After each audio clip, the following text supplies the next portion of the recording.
I hope Trump goes in and just cleans out this entire Somali constituency and ships them back to the third world dump they came from. The Democrats have a little bit of a Somali problem. They've let it America has a bit of a Somali problem. Somalia is a rape culture. Africa, the African continent is a rape culture. They rape people there a lot. In the Middle East, in the subcontinent. That's what they do. And so we don't like that, right? Look at how we got Trump to cave in such a short amount of time. And look at how beautifully he delivered. Look at how beautifully he understood the assignment completely. He comes out and says, all these brown people do is bitch in their hijabs and they're ungrateful and they stink and we don't want them here. I mean, it couldn't be better if you dreamed it up.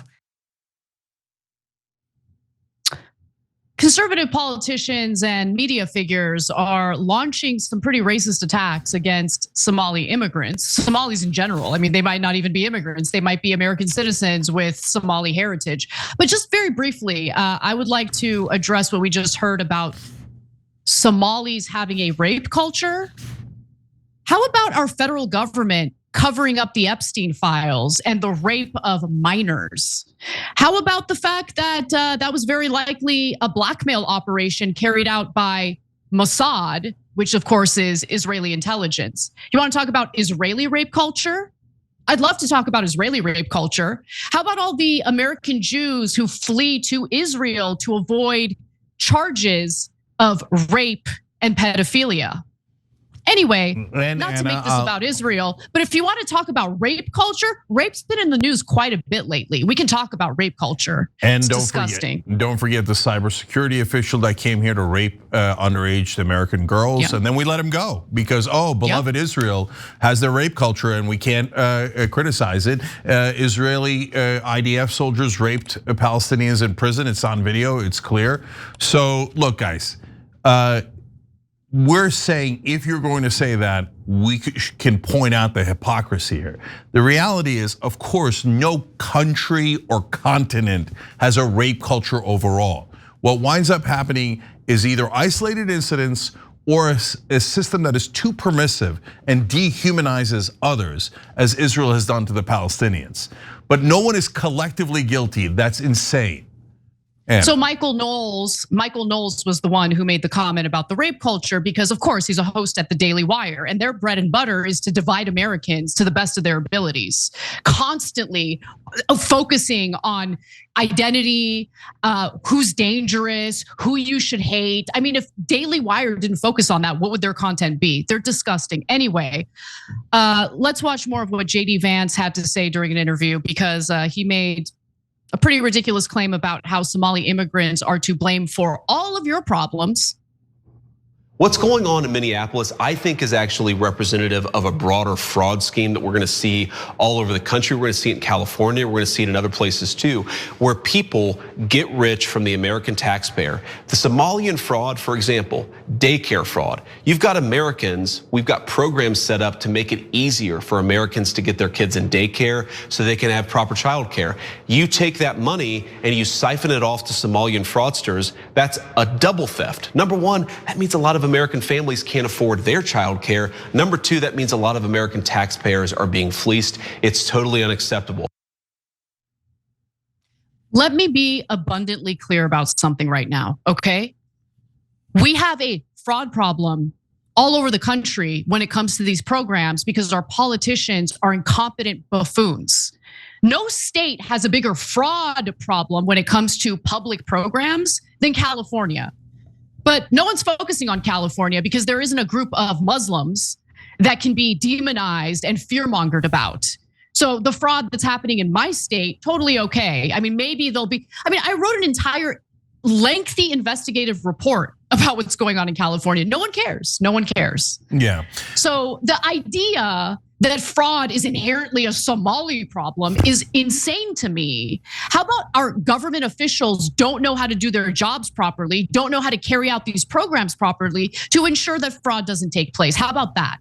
Yeah, look, so we're a show that asked the people on the left, please stop calling every Trump voter a fascist, racist, et cetera, et cetera. It's not productive and it's also not true. The Trump voters are a variety of people, including a lot of independents who wanted to vote for Bernie, et cetera. They don't all fit into one mold. That doesn't mean that no one in the country is racist, or none of the politicians push racism as a tool, whether they personally feel it themselves or not. They're using it they're weaponizing it. And when you say America has a Somali problem, there's no ands, ifs, or buts about that. That is a directly racist position, right? So now, is Vance deeply racist against Somalis, and he always has been? I don't know, but I doubt it. I doubt it was that specific, right? So what I think is happening is he's thinking, well, the real frauds at the Pentagon, for example, and it used to be I have an $850 billion budget, and that's a $850 billion. That is so much larger than anything happening in Minnesota. And we promised people that they couldn't pass an audit, but we were gonna make them pass an audit, and we were gonna cut. And now we were giant liars. We've added to the fraud. We added 150 billion. Now Trump's saying let's make it 1.5 trillion, and they're never gonna pass an audit. And we're robbing the American people blind there. His stupid donors and Palantir and all these guys. The great American robbery is happening. And he's like, oh no, don't look here, don't look here. I want you to look over there. Somalis, Muslims, immigrants, you should hate them. You should hate them. They're the only ones doing fraud. Are you kidding me? There's massive fraud in almost all the states and almost every department in the federal government. And then they brought in Doge, and Doge didn't cut any of that fraud.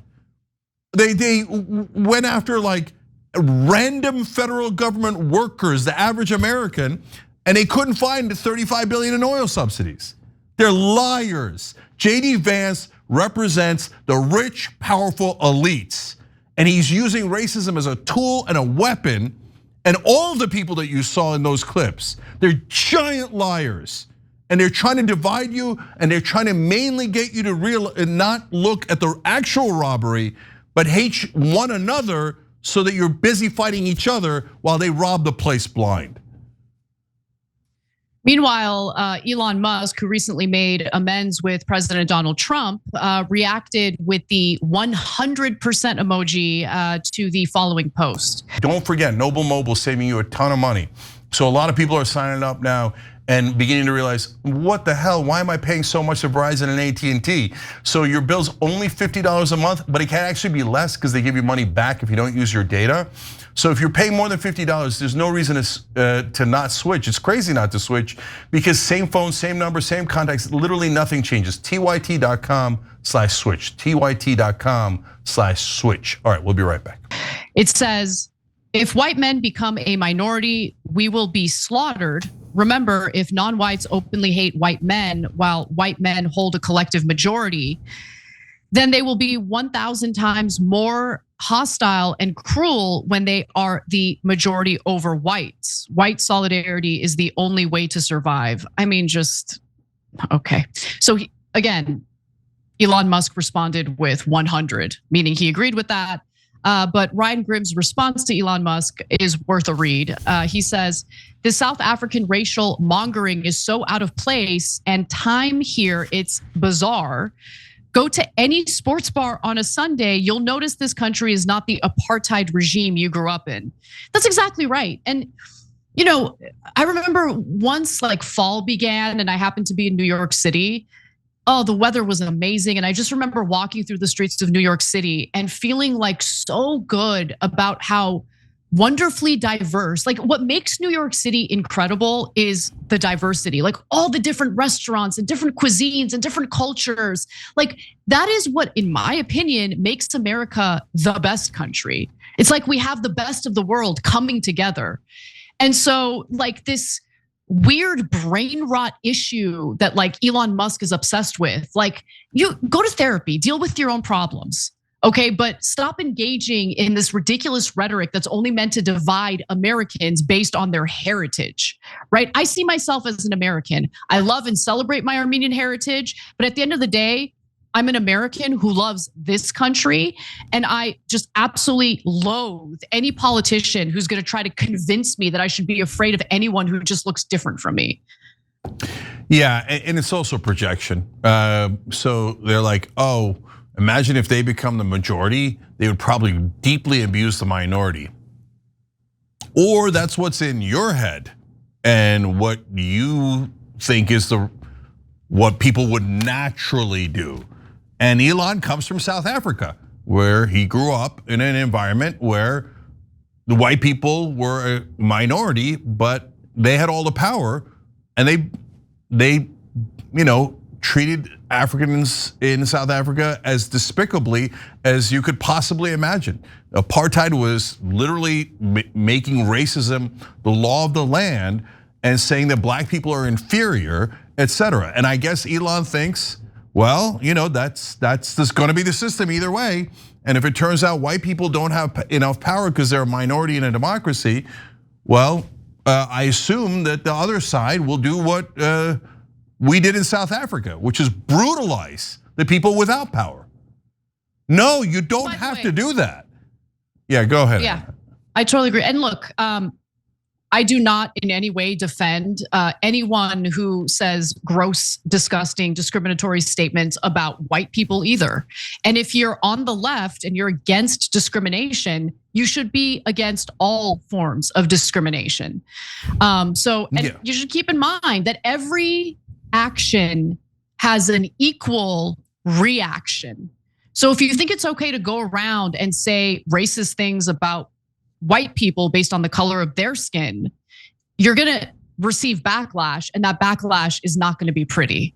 Discrimination of all forms is wrong, period.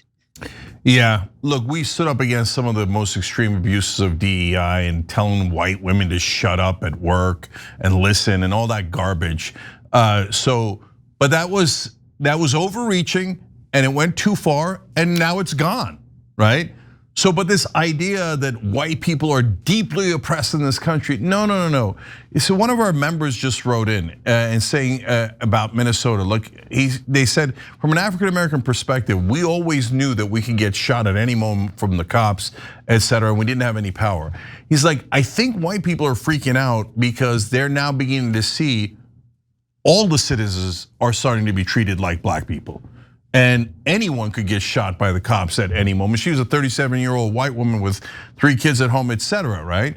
And so it's not about white or black. It's not about Somali versus the others. It's not about Africa versus Europe or any of that garbage that they're trying to put out there. It's the powerful versus the powerless. It's the elites versus the average American.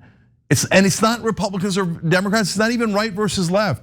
It's all of these people with tremendous power who are trying so hard to divide us and get us to hate each other and to fight each other, while they go, oh, give me more subsidies for Starlink and Tesla and SpaceX.